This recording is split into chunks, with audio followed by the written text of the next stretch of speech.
Hi welcome to my dear students ಹಾಗೂ SVY Karnataka updates ಚಾನಲ್ಗೂ ಸ್ವಾಗತ ಸುಸ್ವಾಗತ. ವಿದ್ಯಾರ್ಥಿನಿಯರಿಗೂ ಸ್ವಾಗತ.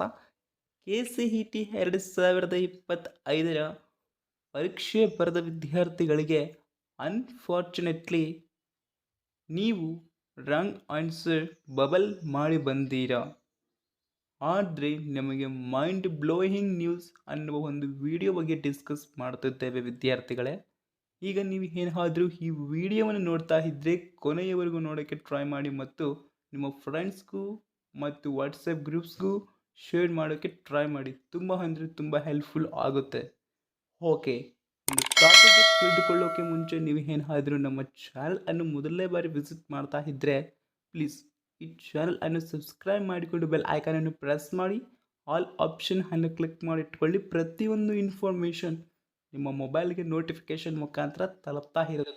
ಈ ವಿಡಿಯೋವನ್ನು ಸಂಪೂರ್ಣವಾಗಿ ಕೊನೆಯವರೆಗೂ ನೋಡಿ. ತುಂಬ ಅಂದರೆ ತುಂಬ ಇಂಪಾರ್ಟೆಂಟ್ ವಿಡಿಯೋಗೆ ಒಂದು ಲೈಕ್ ಕೊಡೋದು ಅಂತೂ ಮರೆಯಬೇಡಿ. ಇನ್ನು KCET 2025ರ ಸ್ಟೂಡೆಂಟ್ಸ್ ಪರೀಕ್ಷೆ ಬರೆದ್ರು. ಓಕೆ, ಪರೀಕ್ಷೆ ಬರೆದ ಆದ ನಂತರ ಅನ್ಫಾರ್ಚುನೇಟ್ಲಿ ಒಂದು ಬ್ಯಾಡ್ ನ್ಯೂಸ್ ಅಂದರೆ ನಿಮಗೆ ಮೈಂಡ್ ಬ್ಲೋಯಿಂಗ್ ನ್ಯೂಸ್. ಅದು ಏನು? ನೀವು ಏನಾದರೂ ರಾಂಗ್ ಬಬಲ್ ಮಾಡಿದರೆ ಮಾತ್ರ ಈ ಸಿಚುವೇಶನ್ಗೆ ಎದುರಾಗ್ತೀರಾ ಅನ್ನೋ ಒಂದು ವಿಡಿಯೋ. ಹಾಗಾದರೆ ಸರ್, ಈಗ ನಾವು ರಾಂಗ್ ಬಬಲ್ ಮಾಡಿ ಬಂದೀವಿ, ಬಟ್ ಕೆಲವುದಕ್ಕೊಂದೇ ಕರೆಕ್ಟ್ ಬಬಲ್ ಮಾಡಿ ಬಂದೀವಿ ಸರ್.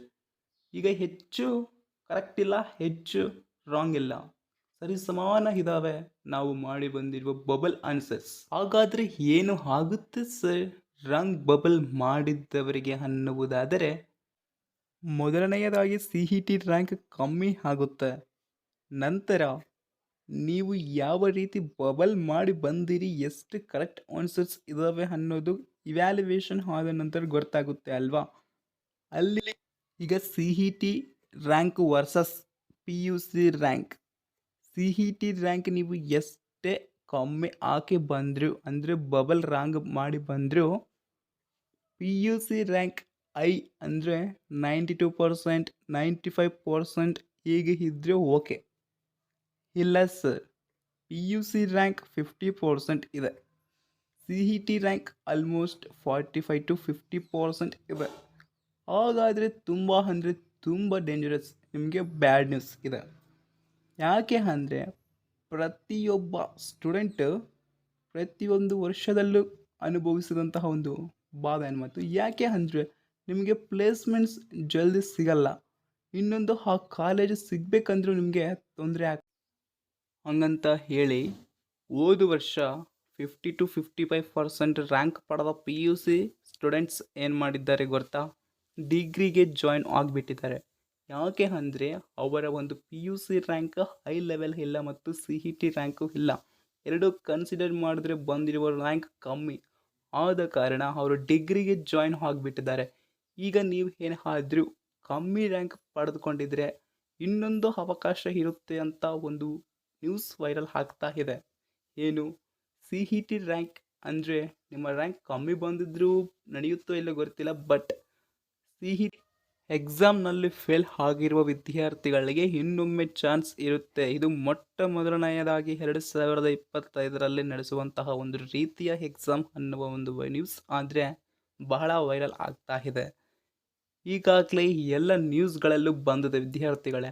ಹಾಗಾದರೆ ನೀವು CET ಎಕ್ಸಾಮ್ 2 ಅಲ್ಲಿ ಬರೆಯಬೇಕು ಅಂದರೆ ಫೇಲ್ ಆಗಿರೋ ವಿದ್ಯಾರ್ಥಿಗಳಿಗೊಂದೇ ಅಂತ ನಾನು ಕೇಳಿರುವಂತಹ ಒಂದು ಮಾಹಿತಿ. ಹಾಗಾದರೆ ರ್ಯಾಂಕ್ ಕಮ್ಮಿ ಬಂದಿದೆ ಸರ್, ಅವ್ರಿಗೂ ಇರುತ್ತಾ ಬರೆಯೋಕ್ಕೆ ಅವಕಾಶ? ಅದೊಂದು ಸ್ವಲ್ಪ ಹೇಳಿಬಿಟ್ರೆ ನಿಮಗೆ ತುಂಬ ಅನುಕೂಲ, ಅಂದರೆ ನಮಗೆ ಹೆಲ್ಪ್ ಮಾಡ್ದಂಗೆ ಆಗುತ್ತೆ ಸರ್ ಅಂತ ನೀವು ಕೇಳ್ಬೋದು. ಬಟ್ ಆ ಇನ್ಫಾರ್ಮೇಷನ್ ಅವರು ಇನ್ನೂ ತಿಳಿಸಿಲ್ಲ, ಬಟ್ ಮುಂದಿನ ದಿನಗಳಲ್ಲಿ ತಿಳಿಸ್ತಾರೆ ಅನ್ನುವ ಒಂದು ಆಲೋಚನೆ ನಮ್ಗೆ. ನೋಡ್ರಿ, CET ಪರೀಕ್ಷೆ ಬರೆದ ವಿದ್ಯಾರ್ಥಿಗಳೇ, ನೀವು PUC ರ್ಯಾಂಕ್ ಕಮ್ಮಿ ಬಂದಿದೆ ಮತ್ತು CET ರ್ಯಾಂಕ್ ಕಮ್ಮಿ ಬಂದಿದೆ ಅಂತ ಫೇಲ್ ಆಗೋಕ್ಕೆ ಹೋಗಬೇಡಿ. ಇನ್ನೂ ಹಲವಾರು ಕೋರ್ಸ್ ಇರುತ್ತವೆ ಓದ್ಕೊಳ್ಳೋದಕ್ಕೆ. ಯಾವುದಾದರೂ ಒಂದು ಕೋರ್ಸ್ಗೆ ಜಾಯಿನ್ ಆಗಿ ನಂತರ ಒಂದು ಜಾಬ್ ಪಡೆದುಕೊಳ್ಳಿ ಅನ್ನುವ ಒಂದು ಅವಕಾಶ ಆದರೆ ನಾನು ಹೇಳ್ಕೊಡ್ತಾ ಇದ್ದೀನಿ ನಿಮಗೆ.